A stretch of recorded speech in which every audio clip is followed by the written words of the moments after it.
Hello everyone. In this video, I'm going to solve the subject-wise test of calculus of variation and integral equation. First question is from COV. यहाँ पे हमारे पास एक functional दे रखा है, कुछ conditions दे रखी है. हमने बताना है कि इसके कितने एक्सट्रीमल होंगे. इस फंक्शनल को मैं नाम दे रहा हूं f और यहाँ से f की वैल्यू हमें मिल जाएगी y प्लस यहाँ पे डबल डेरिवेटिव है y का विद रिस्पेक्ट टू x और उसे हम नोटेशन दे देते हैं y डबल डैश. अब इसके बाद हम आइलर इक्वेशन लिखेंगे जिसकी हेल्प से हम एक्सट्रीमल फाइंड करेंगे. लेकिन यहाँ पे सेकंड ऑर्डर डेरिवेटिव है. सेकंड ऑर्डर डेरिवेटिव के लिए आइलर इक्वेशन क्या होती है?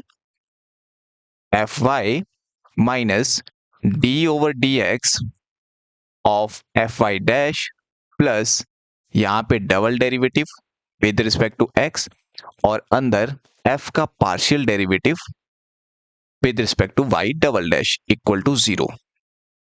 fy का मतलब होता है partial derivative with respect to y, यहाँ पे टोटल डेरिवेटिव और अंदर partial derivative of f with respect to y dash और यहाँ पे partial derivative of f with respect to y double dash और बाहर होगा टोटल डेरिवेटिव, वो भी सेकंड ऑर्डर का. तो यहाँ से हमें क्या मिलेगा? fy, f को हमने y से डिफरेंशिएट करना है तो y से y का डेरिवेटिव 1 होता है.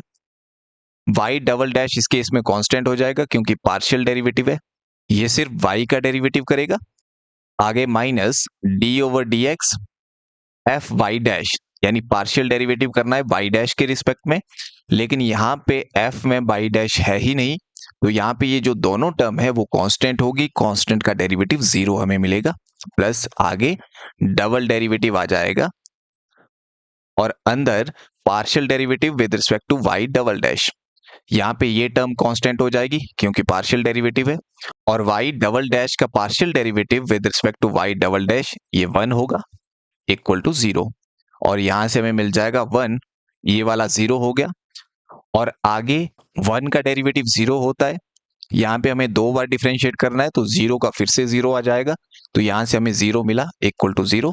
दिस इंप्लाइज यहाँ से हमें मिल गया 1 इक्वल टू 0 जो कि एब्सर्ड रिजल्ट है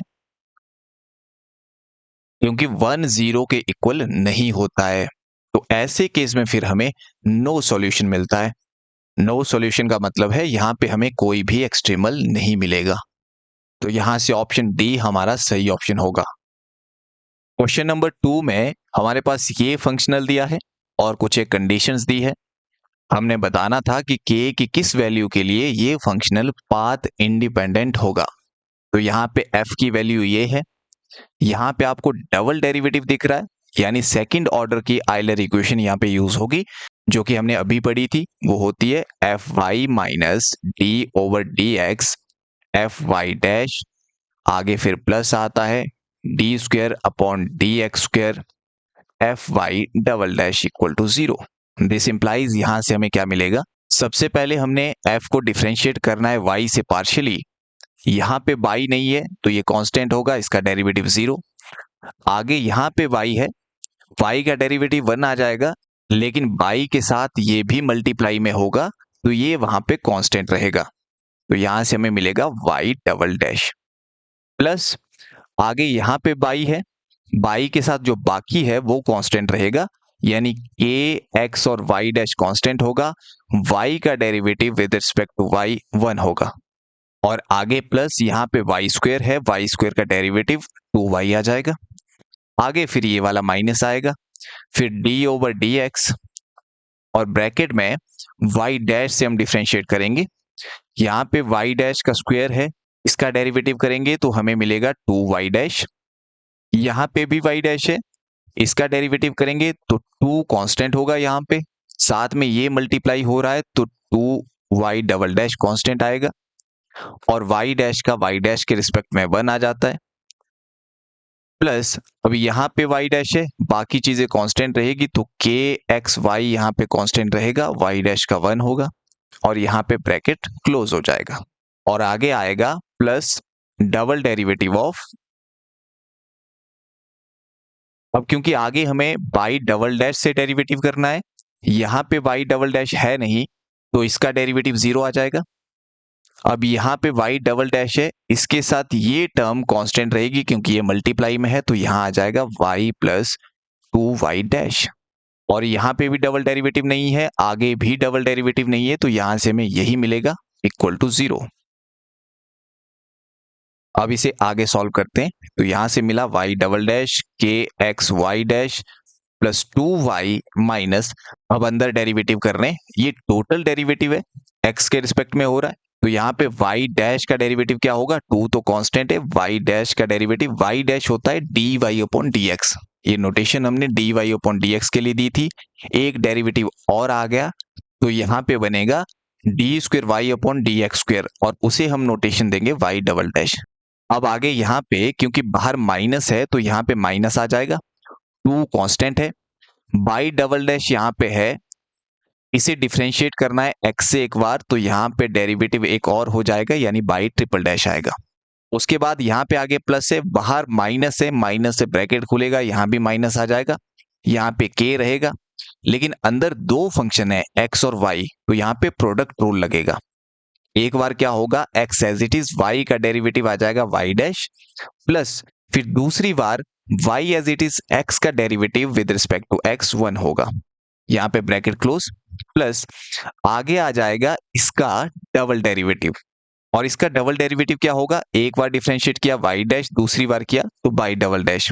या तो आप ये बोलो कि d square upon d x square अंदर गया तो वो d square y upon d x square बन गया, जिसे हम नोटेशन देते हैं ये वाली, प्लस आगे 2 y डैश है, तो एक बार डिफरेंशिएट करेंगे y डबल डैश आ जाएगा, एक बार और डिफरेंशिएट करेंगे तो y ट्रिपल डैश आ जाएगा इक्वल टू 0। अब यहाँ पे ये वाली टर्म इसके साथ कैंसिल हो जाएगी, यहाँ पे y डबल डैश है, यहाँ पे भी y डबल डैश है, तो एक y डबल डैश, दूसरा y डबल डैश और माइनस 2y डबल डैश, ये भी कैंसिल हो जाएंगे। अब यहाँ पे जब ये माइनस के अंदर जाएगा तो ये आ जाएगा माइनस के एक्स वाई डैश, ये कैंसिल होगा प्लस के एक्स वाई डैश के साथ।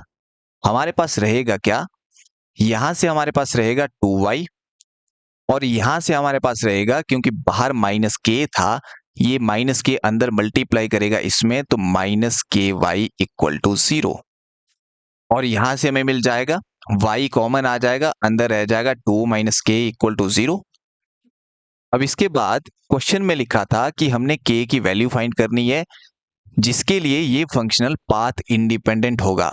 पाथ इंडिपेंडेंट का मतलब होता है हमें वहां पे आइडेंटिटी मिलनी चाहिए, आइडेंटिटी यानी 0 इक्वल टू 0 मिलना चाहिए। इस तरह की अगर आइडेंटिटी मिलती है तब हम कहते हैं कि वो फंक्शनल पाथ इंडिपेंडेंट होगा। तो यहाँ पे अगर देखा जाए तो यहाँ पे हमें 0 आना चाहिए, 0 इक्वल टू 0 हमें मिलना चाहिए, और ये वाली टर्म 0 कब होगी, यहाँ पे y तो 0 नहीं हो सकता, क्योंकि अगर y 0 हुआ तो यहाँ पे फंक्शनल ही नहीं बनेगा, फिर ये भी 0 हो जाएगा, ये भी 0 हो जाएगा, ये पूरा 0 हो जाएगा। इसी वजह से यहां से हमें मिल जाएगा फिर 2 माइनस के इक्वल टू 0, और यहां से k की वैल्यू मिल जाएगी 2, और हमारा ऑप्शन बी फिर सही ऑप्शन होगा। क्वेश्चन नंबर 3 भी वेरिएशनल प्रॉब्लम का ही क्वेश्चन है।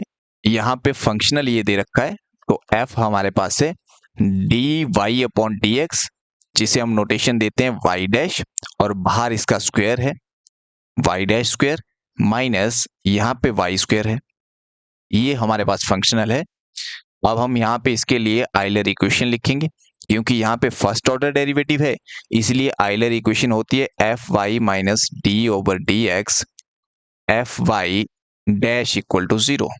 तो यहां से हमें मिल जाएगा, सबसे पहले y से डिफरेंशिएट करेंगे इसे पार्शियली, तो यहाँ पे इसका डेरिवेटिव आ जाएगा minus 2y minus d over d x, फिर हम y डैश से पार्शियल डिफरेंशिएट करेंगे, तो यहाँ पे इसका डेरिवेटिव आ जाएगा 2y डैश इक्वल टू 0, और यहां से हमें मिलेगा माइनस 2y माइनस, यहाँ पे इसकी डिफरेंशिएशन करेंगे 2 कांस्टेंट, y डैश की एक बार फिर से डिफरेंशिएशन कर लेंगे, तो यहाँ पे आ जाएगा y double dash equal to 0।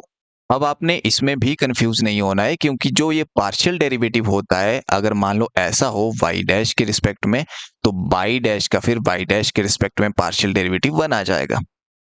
लेकिन अगर टोटल डेरिवेटिव हो, यानी d ओवर डी एक्स हो y डैश का, अब y डैश जो नोटेशन हमने दी होती है वो हमने दी होती है d y upon d x को, तो यहाँ पे basically d y upon d x है, एक और डी ओवर डी एक्स आ गया तो ये बन जाएगा d square y upon d x square, और इसे हम नोटेशन देते हैं वाई डबल डैश।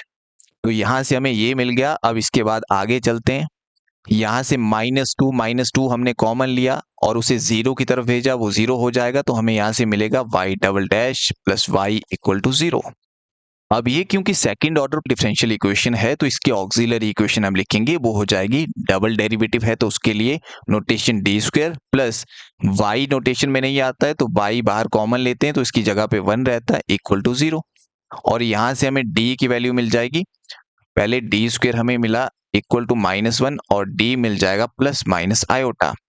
और इसके लिए जो हमारा सॉल्यूशन होता है वो रहता है C1 cos of x plus C2 sine of x।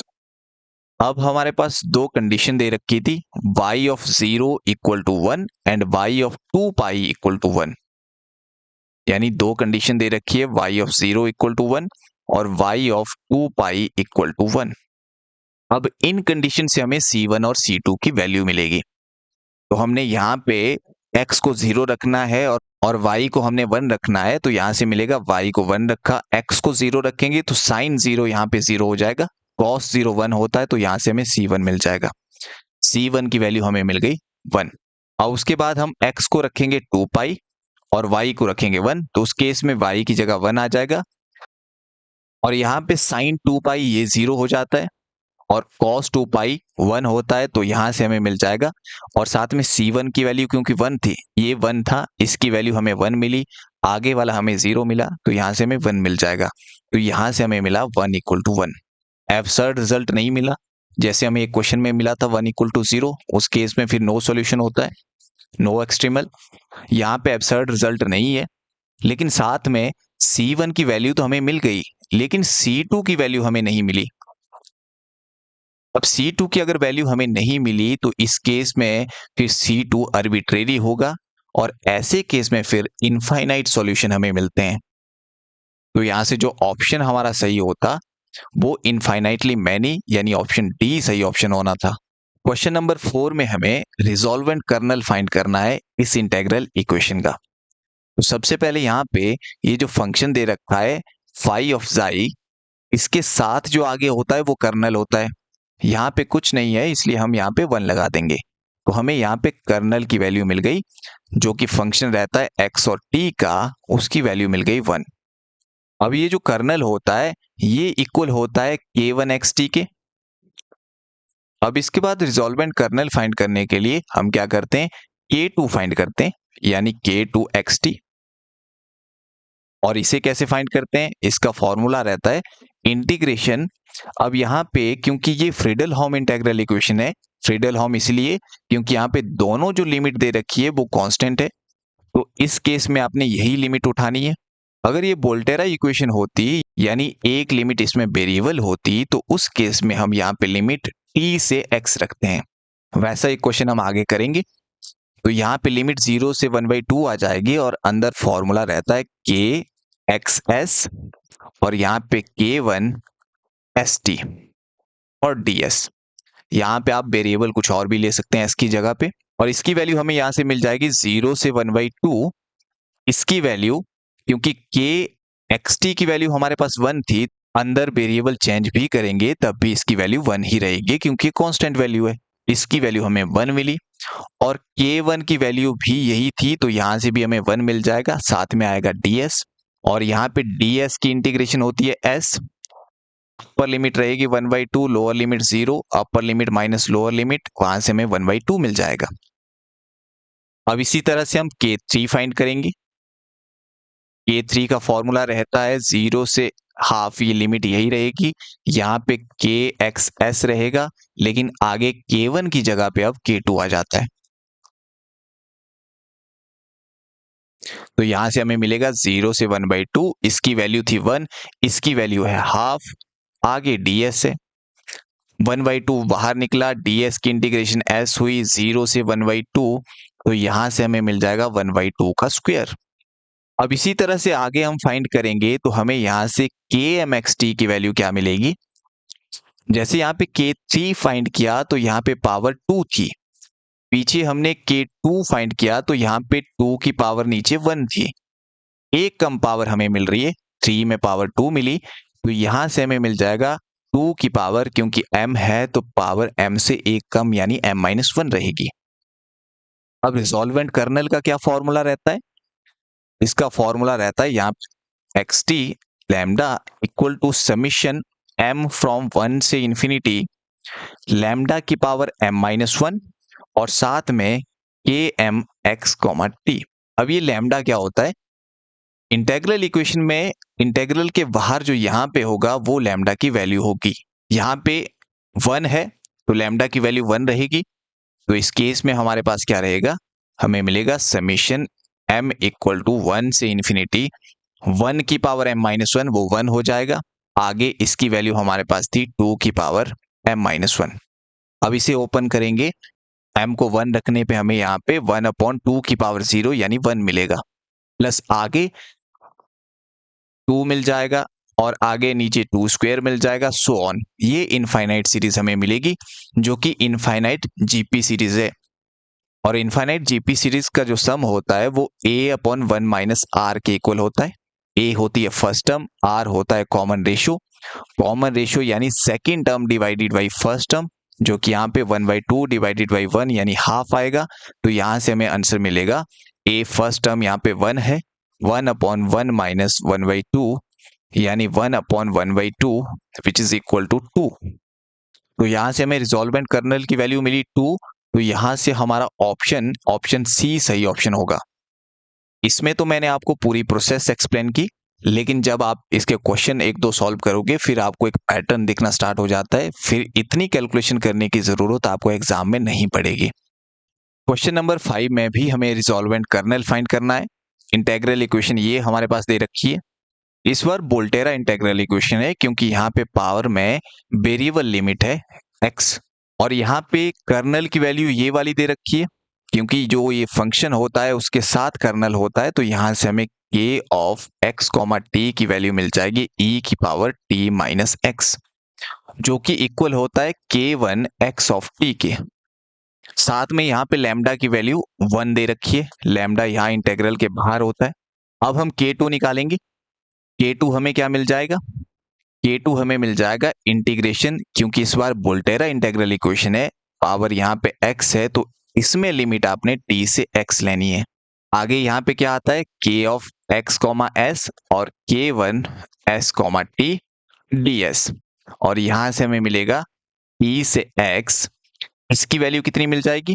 क्योंकि k x t इसके इक्वल है, लेकिन हमने x s यानी t की जगह पे s रखना है, तो यहां से हमें मिलेगा t की जगह पे s रखेंगे तो s minus x into k1 भी इसी के इक्वल था, इस बार हमने x की जगह पे s रखना है, तो यहां से हमें मिल जाएगा e की पावर t माइनस एस और साथ में ds, और यहां से हमें मिल जाएगा, अब यहाँ पे बेस m है तो पावर ऐड हो जाएगी, पावर ऐड होगी तो s से माइनस s कैंसिल हो जाएगा, तो यहां से हमें मिलेगा e की पावर t माइनस एक्स और साथ में ds।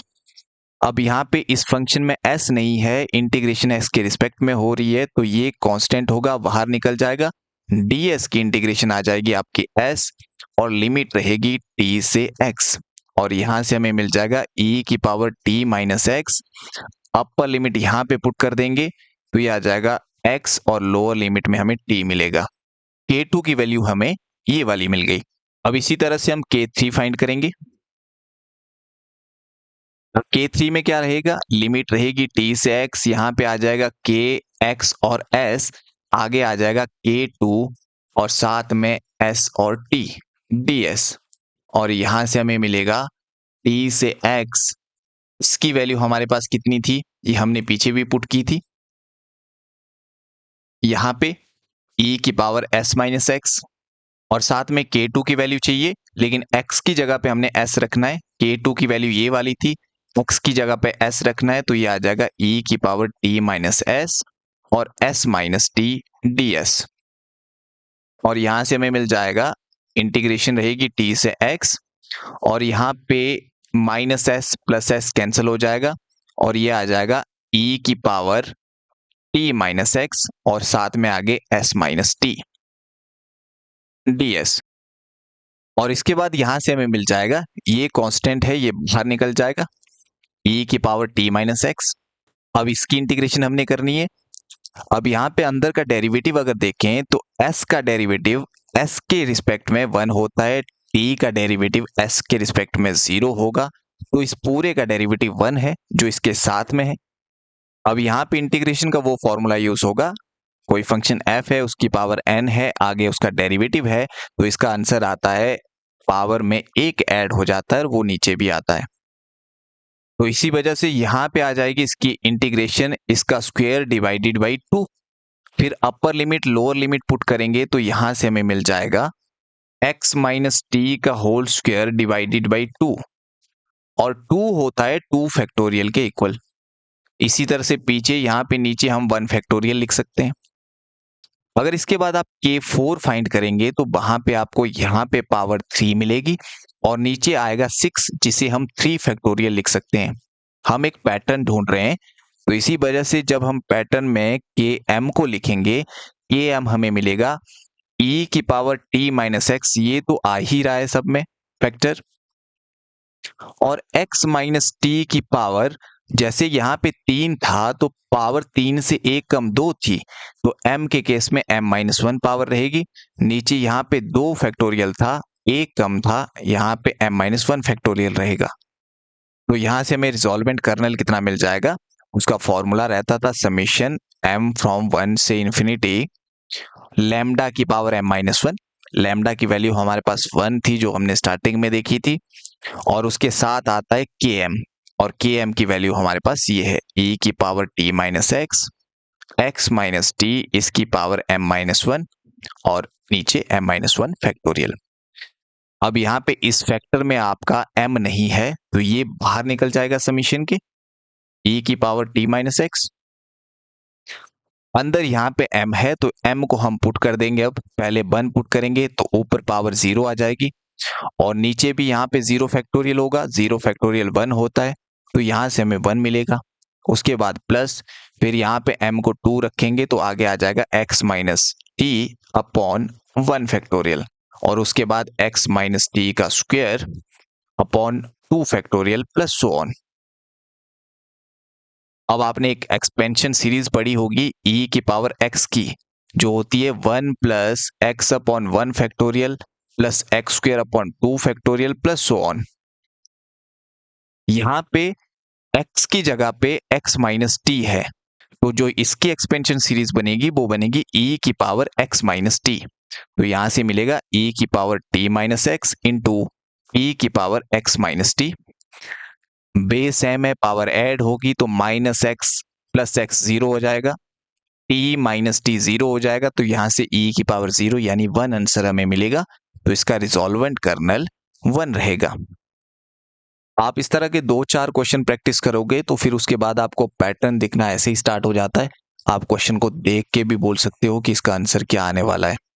बहुत सारे क्वेश्चन में ऐसा होगा।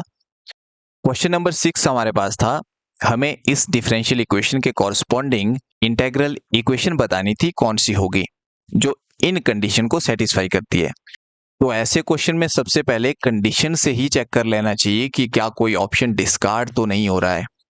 जैसे यहाँ पे पहली कंडीशन है y0 1 के इक्वल है, यानी अगर x को 0 रखोगे तो 1 आना चाहिए। तो ऑप्शन में हम x को 0 रख के देखते हैं। यहाँ पे हमने x को 0 रखा तो लिमिट 0 से 0 हो गई, यानी दोनों लिमिट 0 हो गई, तो पूरे इंटेग्रल का आंसर 0 आ जाएगा। हमें आंसर 1 आना चाहिए, तो ये ऑप्शन आपका कैंसिल हो जाएगा। उसके बाद यहाँ पे भी अगर लिमिट 0 हो जाएगी तो इसका आंसर 0 हो जाएगा, लेकिन बाहर 1 है तो यहाँ पे आंसर 1 मिला, और 1 हमें मिलना भी चाहिए था। ये सेटिस्फाई कर रहा है पहली कंडीशन को। और उसके बाद यहाँ पे इस केस में भी हमें 1 मिलेगा, इस केस में -1 मिल रहा है, तो ये ऑप्शन भी डिस्कार्ड। ये 2 ऑप्शन आपके पास रह गए।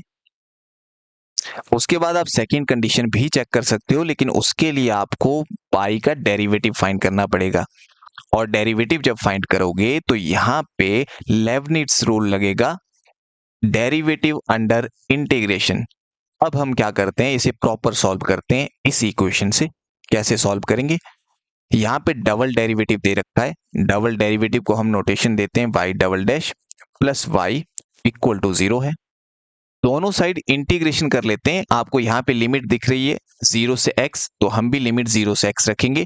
यहाँ पे इंटीग्रेशन करेंगे, इंटीग्रेशन से एक डेरिवेटिव कैंसिल हो जाएगा, तो यहाँ पे रहेगा y डैश, और उसमें भी लिमिट आपकी 0 से x ये रहेगी, और आगे आएगा यहाँ पे माइनस है, माइनस, और इसकी इंटीग्रेशन लिमिट 0 से x हमने लेनी थी, y की आ जाएगी क्योंकि x लिमिट में ले लिया है, तो अंदर कोई और वेरिएबल t ले लेते हैं, yt dt ऐसे लिख देते हैं। अब इसके बाद यहाँ पे हो जाएगा y dash, upper limit put करेंगे यहाँ पे, तो ये आ जाएगा अपर लिमिट x माइनस, क्योंकि इसे हम ऐसे लिखते हैं y डैश x करके, x की जगह पे अपर लिमिट x रखनी है, और एक बार हमने यहाँ पे 0 रखना है, और ये मिल जाएगा इसके इक्वल। इसकी वैल्यू हमें क्वेश्चन में दे रखी थी, y डैश 0 0 के इक्वल दे रखा था, तो ये वाला 0 मिल गया, तो यहां से हमें y डैश x की वैल्यू ये वाली मिल जाएगी। अब इसके बाद एक बार फिर से इंटीग्रेट करेंगे तो ये डेरिवेटिव कैंसिल हो जाएगा, तो वहां से हमें मिलेगी इंटीग्रेशन yx, और लिमिट वही रहेगी 0 से x, और यहां पे आ जाएगा डबल इंटीग्रेशन, और डबल इंटीग्रेशन को हम सिंगल में कैसे लिखते हैं, यहाँ पे 0 से x ही आपने रखना है, डबल इंटीग्रेशन है इसीलिए x माइनस टी एक यहाँ पे लिख देना है, आगे बाकी सेम रहेगा yt dt।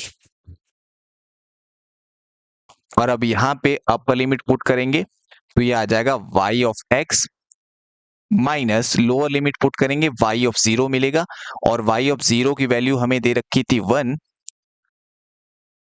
तो यहां से हमें मिला 1 इक्वल टू दिस, और फिर इसके बाद इस 1 को दूसरी तरफ हम भेजेंगे, तो यहां से मिलेगा y of x equal to, ये पॉजिटिव 1 हो जाएगा। अंदर से माइनस हम कॉमन निकालेंगे, अंदर से माइनस हमने कॉमन निकाला तो ये हो जाएगा t माइनस एक्स, और साथ में yt dt, और जो माइनस कॉमन निकाला वो इसके साथ प्लस यहाँ पे बनाएगा, तो यहां से आ जाएगा प्लस। ये हमारा सॉल्यूशन रहेगा। और अब चेक कर लेते हैं, तो यहां से ऑप्शन बी हमारा सही ऑप्शन होगा। क्वेश्चन नंबर 7 में हमें सॉल्यूशन फाइंड करना है इस इंटीग्रल इक्वेशन का। इसे आप चाहें तो लेबनिट्ज रूल से भी सॉल्व कर सकते हैं, लेकिन यहाँ पे कर्नल जो cos x माइनस टी दिया है ये x माइनस टी फॉर्म का है, तो इसीलिए इस क्वेश्चन को हम लैपलेस से सॉल्व कर सकते हैं। तो मैं इसे फिलहाल लैपलेस से सॉल्व कर रहा हूं, आप चाहें तो लेबनिट्ज से कर सकते हैं। तो लैपलेस से अगर सॉल्व करना हो तो यहाँ पे क्या हो जाएगा, लैपलेस ट्रांसफॉर्मेशन हमें लेनी पड़ती है, तो ये हो जाता है लैपलेस ऑफ, यहाँ पे cos है, t को हम नहीं लेते हैं, यहाँ से x हमें मिल जाता है, साथ में इसका लैपलेस लेना पड़ेगा, और उसे मैं नोटेशन दे रहा हूं 5r which is equal to, यहाँ पे लैपलेस ऑफ x हो जाएगा, Laplace of cos of ax ये रहता है s upon s square plus a square के इक्वल। अगर साइन का आपने करना हो तो साइन में ऊपर a आता है, cos में ऊपर s आता है, तो यहां से हमें इसका लैपलेस मिल जाएगा, ऊपर s नीचे एस स्क्वेयर प्लस a की वैल्यू यहाँ पे 1 है, x का कॉफिशिएंट, तो यहाँ पे a स्क्वेयर यानी 1 का स्क्वेयर 1 हमें मिलेगा, साथ में 5r, और लैपलेस ऑफ x होता है 1 अपॉन एस स्क्वेयर, क्योंकि लैपलेस ऑफ x की पावर n का फॉर्मूला होता है n फैक्टोरियल अपॉन s की पावर n प्लस 1। यहाँ पे n की वैल्यू हमारे पास 1 दे रखी है, तो यहाँ पे 1 फैक्टोरियल 1 आ जाएगा, नीचे n की वैल्यू 1 है तो नीचे पावर 2 हो जाएगी, और यहां से हमें मिल जाएगा 5r equal to 1 upon s square multiplied with, ये दूसरी साइड जाके ऊपर न्यूमरेटर में जाएगा, और ये वाली टर्म नीचे आ जाएगी, तो यहां से हमें मिला एस स्क्वेयर प्लस 1 अपॉन ये और ये मिलाकर एस क्यूब। एक बार हम एस स्क्वेयर के नीचे ये डिनोमिनेटर लिखेंगे तो 2 पावर कैंसिल होगी, एक पावर रहेगी, और एक बार 1 के नीचे लिखेंगे तो 1 अपॉन एस। अब हमें क्योंकि फाई की वैल्यू चाहिए, फाई सॉल्यूशन होगा इसका, तो यहां से लैपलेस हटाना पड़ेगा, ये जो बार मैंने लगाया है, लैपलेस हटाने के लिए हम लैपलेस इनवर्स का यूज करते हैं, तो यहां से लैपलेस इनवर्स लेंगे तो यहां से लैपलेस कैंसिल हो जाएगा, और आगे आ जाएगा Laplace inverse of 1 upon S plus Laplace inverse of 1 upon S cube. अब यहाँ पे हमने एक फॉर्मूला लिखा था ये वाला, अगर हम दोनों साइड यहाँ पे लैप्लस इनवर्स लेते तो यहाँ से लैप्लस इनवर्स के साथ कैंसिल होता है, यहाँ पे आता है x की पावर n और ये n फैक्टोरियल नीचे डिनोमिनेटर में यहाँ आता, आगे रहता Laplace inverse of 1 upon s की पावर n प्लस 1। इस तरह के फंक्शन का लैप्लस इनवर्स इसके इक्वल होता है, यानी अगर यहाँ पे s की पावर n प्लस 1 दी हो तो एक पावर कम होती है और जितनी पावर हो उतना फैक्टोरियल नीचे होता है। तो यहां से हमें मिलेगा, जैसे यहाँ पे 1 अपॉन s, इसमें एक पावर कम हो जाएगी, यानी 1 से एक पावर कम हुई तो 0 और नीचे 0 फैक्टोरियल, और यहाँ पे x की पावर 0 1 होता है, 0 फैक्टोरियल भी 1 होता है, तो यहाँ से वैल्यू 1 मिलेगी। लेकिन वैसे भी आप याद रख सकते हैं कि लैप्लस ऑफ 1 आपका 1 अपॉन s होता है, तो 1 अपॉन s का लैप्लस इनवर्स 1 होगा, तो यहाँ से हमें 1 मिलेगा। अब यहाँ इसका लैप्लस इनवर्स 3 पावर है, तो यहाँ पे x की पावर एक कम यानी 2 आएगी और नीचे 2 फैक्टोरियल आएगा, तो ये हो जाएगा 1 plus x square upon 2 factorial होता है 2 के इक्वल, तो ये हमें मिला। और यहाँ से ऑप्शन हमारा ऑप्शन डी सही ऑप्शन होगा, 1 plus x square by 2। Next question में हमसे पूछा गया है कि अल्फा की इस वैल्यू के लिए इस इंटीग्रल इक्वेशन का एक नॉन ट्रिवियल सॉल्यूशन एग्जिस्ट होगा, तो इसे हम कैसे सॉल्व करते हैं। तो यहाँ पे हमारे पास दे रखा है यू एक्स इक्वल टू, यहाँ पे अल्फा है और यहाँ पे इसे हम लिख सकते थे e की पावर x इंटू ई की पावर माइनस टी, क्योंकि बेस सेम है तो पावर ऐड होगी तो यही आएगा। अंदर इंटीग्रेशन हो रही है t के रिस्पेक्ट में, तो ये वाली टर्म कांस्टेंट होती तो बाहर आ जाती, अंदर रह जाता 0 से 1 और e की power minus T U T D T, और इस वाले को हम नाम देते हैं c। तो यहां से हमें मिल जाएगा u x equal to alpha e की पावर x इंटू सी, और c की वैल्यू हमारी थी 0 से 1 e की power minus T u of T D T, और यहां से हमें मिलेगा 0 से 1 e की power minus T, U T की वैल्यू हमें यहां से मिल जाएगी, x की जगह पे हमने t रखना है, तो यहां से हमें मिलेगा अल्फा e की पावर t c साथ में डी टी, और इसके बाद हमें यहां से मिल जाएगा अल्फा और c कांस्टेंट है, ये बाहर निकल जाएंगे, इंटीग्रेशन 0 से 1, बेस सेम है यहाँ पे e power minus t plus t हो जाएगी, माइनस टी प्लस टी यानी 0 पावर, e की 0 पावर 1 आएगा, तो यहाँ पे सिर्फ डी टी रहेगा, और यहाँ से हमें मिलेगा which is equal to alpha c, और यहाँ से डी टी की इंटीग्रेशन t होती है 0 से 1, और यहाँ पे आ जाएगा alpha c, upper limit put करेंगे यहाँ पे 1 आ जाएगा, माइनस लोअर लिमिट पुट करेंगे 0, 1 माइनस 0 1 होता है, तो यहाँ से अल्फा c मिलेगा, तो यहाँ से हमें मिला c equal to alpha c, c equal to alpha c, तो यहाँ से मिल जाएगा c minus alpha c equal to 0, implies c common आ जाएगा, 1 माइनस अल्फा इक्वल टू 0। अब क्वेश्चन में कहा था कि सॉल्यूशन का नॉन ट्रिवियल सॉल्यूशन एग्जिस्ट करना चाहिए, नॉन ट्रिवियल सॉल्यूशन के लिए फिर c की वैल्यू 0 नहीं हो सकती, अगर c 0 हुआ तो उस केस में हमें ट्रिवियल सॉल्यूशन मिलता है। c था ये वाला इंटीग्रल, अगर ये पूरा ही 0 हो गया फिर ट्रिवियल सॉल्यूशन मिलेगा, ट्रिवियल सॉल्यूशन को हम जीरो सॉल्यूशन भी बोलते हैं। तो यहां से नॉन जीरो सॉल्यूशन यानी नॉन ट्रिवियल सॉल्यूशन चाहिए था, इसीलिए ये वाला 0 नहीं हो सकता, दो फैक्टर का प्रोडक्ट 0 है, किसी एक को 0 तो होना पड़ेगा, इसीलिए यहाँ पे 1 माइनस अल्फा 0 हो जाएगा और अल्फा की वैल्यू हमें 1 मिल जाएगी, और यहां से हमारा ऑप्शन बी सही ऑप्शन होगा। नेक्स्ट क्वेश्चन में बोला गया है कि अगर फाई एक्स इस इंटीग्रल इक्वेशन का सॉल्यूशन है तो फाई ऑफ 2 की वैल्यू फिर क्या होगी। यहाँ पे कर्नल जो दे रखा है वो x माइनस टी टाइप का है, इसलिए लैप्लेस हम लगा सकते हैं, तो यहाँ पे लैप्लेस से इसे सॉल्व करेंगे, तो लैप्लेस ऑफ e की पावर यहां से हो जाएगा x, t को हम नहीं लेते, साथ में आगे फाई है, फाई का लैप्लेस 5r इक्वल टू यहाँ पे हो जाएगा Laplace of x, Laplace of e की पावर ax ये होता है 1 अपॉन s माइनस a के इक्वल, तो यहां से हमें मिलेगा इसका Laplace 1 upon s minus a होता है x का कॉफिशिएंट, यहाँ पे 1 है कॉफिशिएंट तो यहां से 1 मिलेगा, 5r इक्वल टू, ये हमने अभी देखा था प्रीवियस क्वेश्चन में, 1/s², और यहां से हमें 5r की वैल्यू मिल जाएगी s² डिनोमिनेटर में, ये वाली टर्म ऊपर जाएगी न्यूमरेटर में, s-1 आ जाएगा, और यहां से मिलेगा, एक बार s के नीचे डिनोमिनेटर s² लिखेंगे तो वहां से हमें 1/s मिलेगा, एक बार 1 के नीचे लिखेंगे तो 1/s² आ जाएगा। अब इसके बाद लैप्लस हटाने के लिए लैप्लस इनवर्स का यूज करेंगे, लैप्लस इनवर्स लेंगे, लैप्लस हट जाएगा तो ये बार यहां से हट जाएगा, फाई की वैल्यू हमें मिलेगी, फाई यानी फाई ऑफ x, और यहां आ जाएगा लैप्लस इनवर्स ऑफ 1/s और माइनस आगे लैप्लस इनवर्स ऑफ 1/s²। अब हमें ये पता होता है कि लैप्लस ऑफ 1 की वैल्यू होती है 1/s, तो यहां से लैप्लस इनवर्स ऑफ 1/s हमें फिर 1 मिल जाता है, यहां से 1 मिला, और इसे हम कैसे लिखते हैं, x की पावर, यहां पे 2 पावर है, एक कम पावर यहां आती है और नीचे 1 फैक्टोरियल, तो यहां से हमें मिला 1 - x। लेकिन हमने वैल्यू निकालनी थी फाई ऑफ 2 की, तो यहां पे हम x की जगह पे 2 रखेंगे, तो यहां से हमें -1 मिल जाएगा। अब ऑप्शन देख लेते हैं, ऑप्शन ए हमारा सही ऑप्शन होगा।